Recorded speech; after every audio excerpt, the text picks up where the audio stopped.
Hello बाबू, कैसे हैं आप सभी। आशा करते हैं कि आप सभी लोग ट्वेल्थ क्लास का अच्छे से तैयारी कर रहे होंगे। और आज हम लोग बात करने वाले हैं एल्कोहल, ठीक ना। एल्कोहल और फिनॉल के एमसीक्यू प्रश्न, ऑब्जेक्टिव प्रश्न के बारे में आप लोग के सामने एक्सप्लेन करने वाले हैं। तो चलिए इस क्वेश्चन को आप लोग को समझाते हैं और बताते हैं। पहला हम लोग का क्वेश्चन रहा, देखिए पहला क्वेश्चन हम लोग का यहाँ पे है एथेनॉल। जो एथेनॉल है हम लोग का फॉर्मूला क्या होता है उसका, C2H5OH होता है एथेनॉल को। और जब एथेनॉल को सांद्र H2SO4 के साथ 443 केल्विन ताप पर गर्म करते हैं तो हम लोग को क्या बनता है, तो हम लोग को एथिन प्राप्त होता है। क्या प्राप्त होता है बाबू, एथिन। जब एथेनॉल को H2SO4 के साथ 443 केल्विन ताप पर गर्म करते हैं तो हम लोग को क्या प्राप्त होता है, एथिन। एथिन बनता है, क्या बनता है, एथिन बनता है। नेक्स्ट अगला क्वेश्चन है, नेक्स्ट हम लोग का अगला क्वेश्चन है कि सांद्र H2SO4 और 413 केल्विन ताप पर एथेनॉल से क्या बनाया जाता है।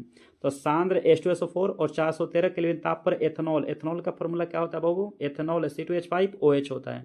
C2H5 क्या होती है, OH होती है। तो इससे हम लोग डाई इथाइल ईथर प्राप्त करते हैं। क्या प्राप्त करते हैं, di ethyl ether, di ethyl ether प्राप्त करते हैं, ठीक ना। एथेनॉल के द्वारा 413 केल्विन ताप पर सांद्र H2SO4 की उपस्थिति में ईथर प्राप्त किया जाता है।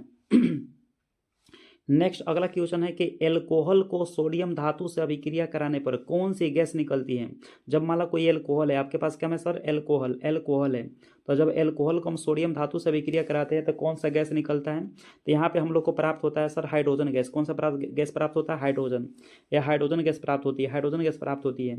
नेक्स्ट अगला क्वेश्चन है हम लोग को कि एथनॉल का ऑक्सीकरण, जैसे एथनॉल है, एथनॉल हो गया C2H5OH है। जब इसको हम लोग ऑक्सीकरण करते हैं, क्या करते हैं, ऑक्सीकरण किसकी उपस्थिति में, तब पोटेशियम परमैंगनेट KMnO4 की उपस्थिति में ऑक्सीकरण करते हैं तो हम लोग को क्या प्राप्त होता है, तो एसिटिक अम्ल, एसिटिक अम्ल प्राप्त होती है। एसिटिक अम्ल बनता है, क्या बनता है, एसिटिक अम्ल बनता है। नेक्स्ट अगला क्वेश्चन है कि प्राथमिक एल्कोहल के ऑक्सीकरण से अंतिम उत्पाद क्या मिलती है। जब प्राथमिक एल्कोहल का ऑक्सीकरण होता है तो अंतिम उत्पाद जो होता है हम लोग को कीटोन मिलती है। क्या मिलती है, कीटोन, कीटोन प्राप्त होता है, यानी कि कीटोन प्राप्त होती है। प्राथमिक एल्कोहल के ऑक्सीकरण से जो अंतिम उत्पाद प्राप्त होता है हम लोग को क्या मिलता है बाबू, कीटोन, कीटोन मिलती है। अगर यही कहेगा मतलब यहाँ पे अल्डिहाइड के करेंगे, अल्डिहाइड का ऑक्सीकरण करेंगे तो हम लोग को प्राथमिक एल्कोहल प्राप्त होगा। क्या होगा, प्राथमिक एल्कोहल प्राप्त होगा। नेक्स्ट अगला क्वेश्चन है,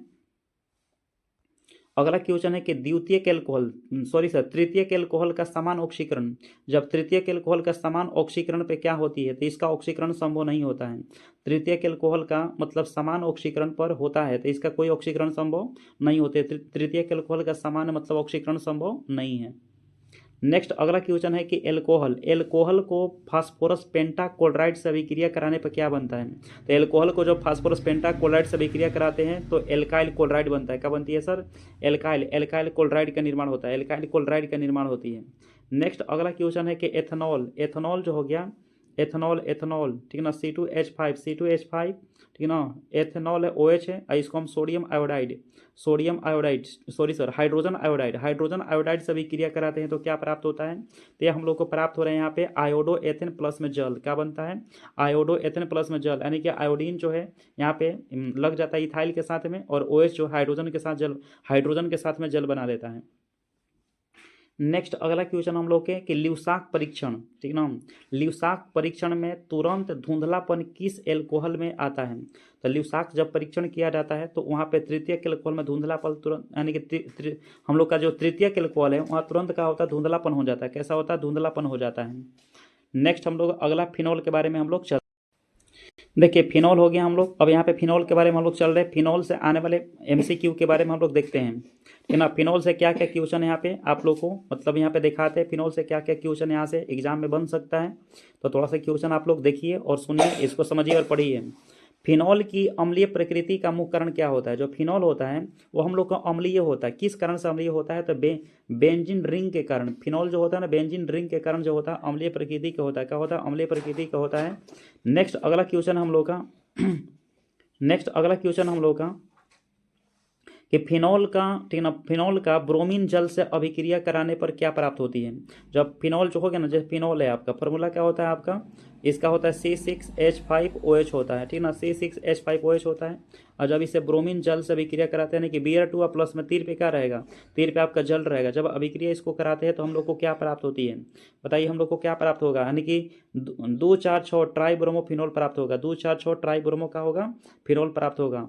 नेक्स्ट अगला क्वेश्चन हम लोग का, अगला क्वेश्चन हम लोग का कि फिनॉल का, ठीक है ना, फिनॉल का नाइट्रेशन करेंगे, नाइट्रेशन वो भी तनु नाइट्रिक अम्ल के साथ नाइट्रेशन करेंगे, नाइट्रीकरण करेंगे तो हम लोग को प्राप्त होगा एक ऑर्थोनाइट्रोफिनॉल, एक प्राप्त होगा पारानाइट्रोफिनॉल का क्या मिलेगा, मिश्रण मिलेगा, ठीक है ना। जब फिनॉल का हम नाइट्रीकरण करेंगे, तनु नाइट्रिक अम्ल के साथ नाइट्रीकरण करेंगे तो एक मिलेगा ऑर्थो, एक पारानाइट्रोफिनॉल का निर्माण होगा।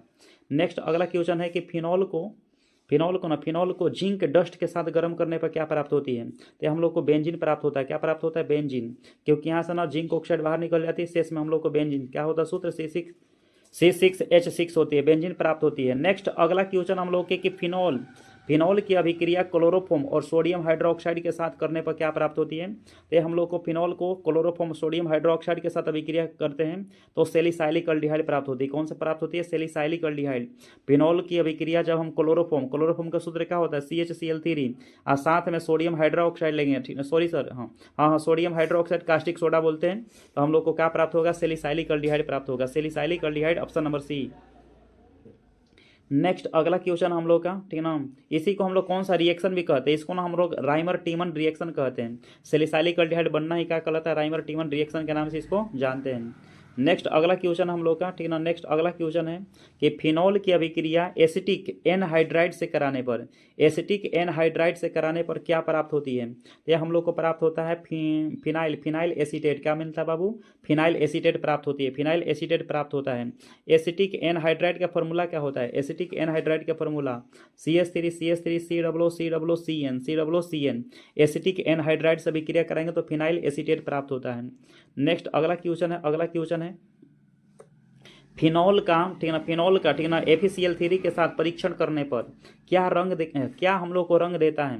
जब इसका हम लोग परीक्षण करते हैं तो क्या हम लोग के रंग देता है, तो हम लोग को बैगनी, यानी कि फिनॉल को जब यहाँ पे फेरस क्लोराइड की उपस्थिति में जब इसका परीक्षण करते हैं तो हम लोग को कैसा रंग देता है, बैगनी देता है, बैगनी रंग देता है। एक हो जाएगा FeCl3, एक हो जाएगा FeCl4। तो हम लोग को FeCl3 की उपस्थिति में परीक्षण करेंगे तो कैसा रंग देगा, बैगनी रंग। नेक्स्ट अगला क्वेश्चन है कि फिनॉल को कार्बन डाइऑक्साइड और यहाँ पे है आपका कास्टिक सोडा के साथ अभिक्रिया कराने पे कौन सा अम्ल प्राप्त होता है, तो सैलिसाइलिक अम्ल प्राप्त होता है, सैलिसाइलिक अम्ल प्राप्त होता है। बताइए इसे कौन सा अभिक्रिया कहते हैं, कोल्बे रिएक्शन कहते हैं। क्या कहते हैं, कोल्बे रिएक्शन। फिर से एक बार देख लीजिए, जब फिनॉल को कार्बन डाइऑक्साइड और कास्टिक सोडा के साथ अभिक्रिया कराते हैं तो हम लोग को सैलिसाइलिक अम्ल बनता है और इसी को हम लोग क्या कहते हैं, कोल्बे रिएक्शन कहते हैं। क्या कहते हैं, कोल्बे रिएक्शन कहते हैं। नेक्स्ट अगला क्वेश्चन है कि फिनॉल की इलेक्ट्रोफिलिक प्रतिस्थापन अभिक्रिया मुख्यतः किस स्थान पे प्राप्त होती है, तो यह हम लोग को मिलता है भाई किस स्थान पे प्राप्त होता है, अर्थो पे प्राप्त होता है, मेटा पे, तो यह अर्थो मेटा पे प्राप्त होता है, अर्थो और मेटा पे प्राप्त होता है, अर्थो और मेटा पर। तो हम लोग को थोड़ा सा सेशन रहा, ज़्यादा लंबा क्लास नहीं रही, 8 से 10 मिनट का क्लास रहा। तो आप सभी लोग को बहुत बहुत धन्यवाद। एक से अधिक बार इसे सुन लीजिए।